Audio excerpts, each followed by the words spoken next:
With 54 square miles, East Haddam is the ninth largest town in Connecticut, with one of the state's lowest population densities. In the 1960s, after decades of slow decline alternating with moderate growth, East Haddam's population increased by an eye-catching 42%, followed by 29% growth in the 1970s. Concerned residents felt that the town's rural sense of place, its open space, natural resources, farmland, and historic sites were being threatened by residential subdivisions. So in the late 1970s, the idea of a local land trust started to gain traction. At the time, there were a number of people who were committed to this idea of a land trust because other towns had recently created land trusts, and we thought the time was well past due. We didn't win everybody's hearts and souls right away, but it wasn't an uphill battle. At that point, the town was ready. Anita Ballock's ancestors helped to settle East Haddam. In 1965, she started a garden center on her family's multi-generational dairy farm. As the land trust was being formed in the 70s, she was not happy with the newly issued Planning and Zoning Commission decision. This farm was designated industrial, and I was horrified that my beautiful land would have big buildings and tarmac and smokestacks and everything, and I was upset. And at the very same time, they were forming the East Haddam Land Trust, so I joined right away. The East Haddam Land Trust incorporated as a nonprofit organization in 1979. The Trust's founding members included a number of residents who were noted conservationists. Connecticut College botany professor Richard Goodwin had helped found the Nature Conservancy, serving as its first full-time president. Art Merrow was chairman of the East Haddam Conservation Commission, which first proposed the creation of an independent local land trust. His wife Sue later served as president of the National Sierra Club and 6 terms as East Haddam's first selectman. The East Haddam Land Trust is the heart and soul of the open space ethic of the town of East Haddam, which is so important to our rural character. We're a little island of beauty, and between some major highways we have the Connecticut River, we have the 8 Mile River, we have beautiful lakes and streams, and we have so far resisted a lot of suburban sprawl. We had a strong sense of agriculture, there was a feeling of ownership of the land. So, I think people feel a real sense of connection with how East Haddam came to be what it is today by experiencing the preserved land. Land acquisition is an expensive undertaking supported by grants, bargain sale prices and gifts by landowners, land trust fundraising events, and member donations. The Land Trust often partners with the town of East Haddam, the state of Connecticut, and neighboring towns, as well as land use groups like the Nature Conservancy and the 8 Mile River Wild and Scenic Watershed. The town's commitment to land conservation reached a milestone in 2003, when residents voted 778 to 135 to appropriate $5 million for purchasing land and conservation easements. The Open Space Fund has helped East Haddam to protect nearly 2,000 acres, with the State and Nature Conservancy managing another 4,400.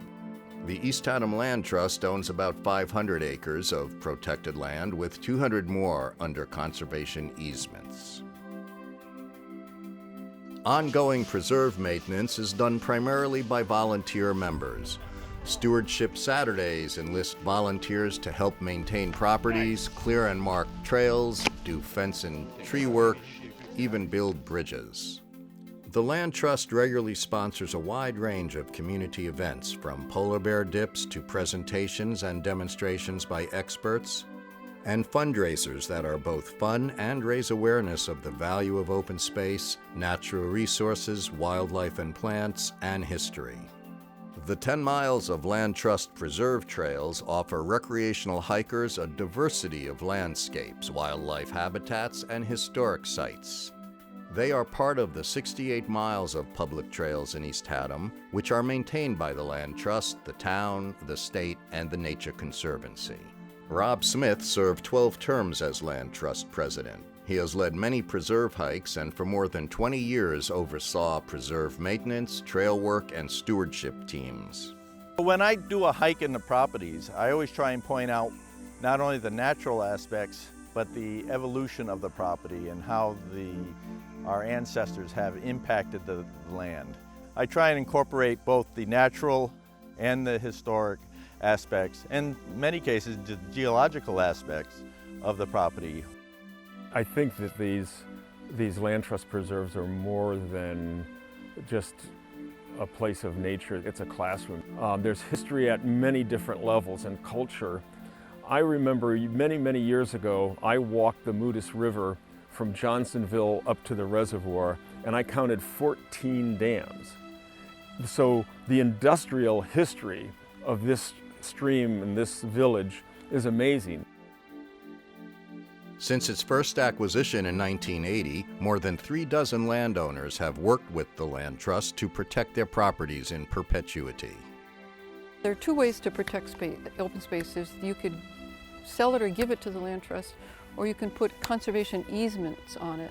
With an easement, you own the property, but you have sold or given away certain rights, like, for instance, the right to subdivide. Every landowner has a different story, and every landowner has different reasons for working with the Land Trust.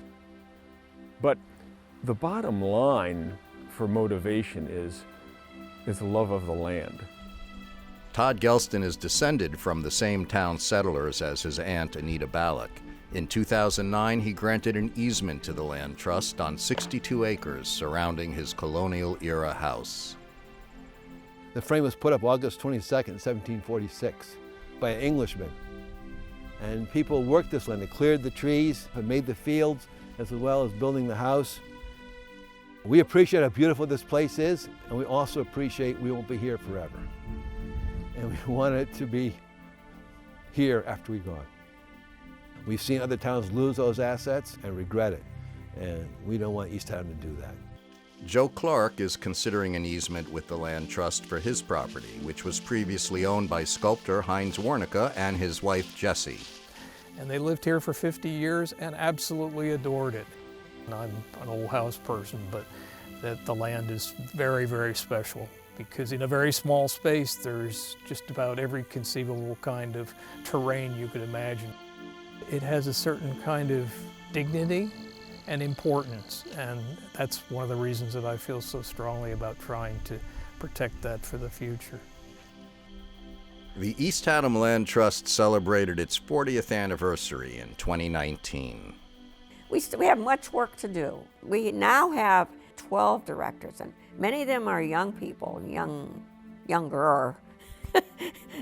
Anyway, and so I have great hopes that this Land Trust will go on and be as robust and as active as it is. I'm very happy to see it. I think that the job of the Land Trust is going to be never-ending, because the development pressures on this land is only going to increase. There's going to be plenty for the East Haddam Land Trust to do into the future.